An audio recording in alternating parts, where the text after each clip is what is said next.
Aphasia. Introduction. Which part of the brain is more likely to have specialized language areas? Choose one of the following options. 1. The left hemisphere. 2. The right hemisphere. Correct. The type of aphasia depends on the part of the brain affected. Select true or false. Correct. Expressive aphasia happens when the left frontal area of the brain is damaged. Receptive aphasia happens when the middle or temporal part of the left side of the brain is damaged. Global aphasia often happens when both the front and middle regions of the left hemisphere of the brain are damaged. Is aphasia always caused by a stroke?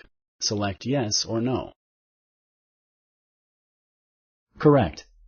Damage to the language areas of the brain causes aphasia. Although aphasia is often caused by a stroke, it also can be caused by other types of brain damage. For most people with aphasia, it takes time to recover language skills. Select true or false. Correct. Recovery normally continues over the course of 2 years. Speech-language therapy can help people communicate effectively.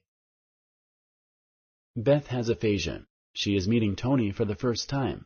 What should she bring with her? Choose one of the following options. 1. A card that says she has aphasia and defines the condition. 2. A pencil and paper to express ideas in writing. 3. Pictures, diagrams, or drawings to show Tony what she wants to say. 4. All of the above. Correct. Thank you for using Explain.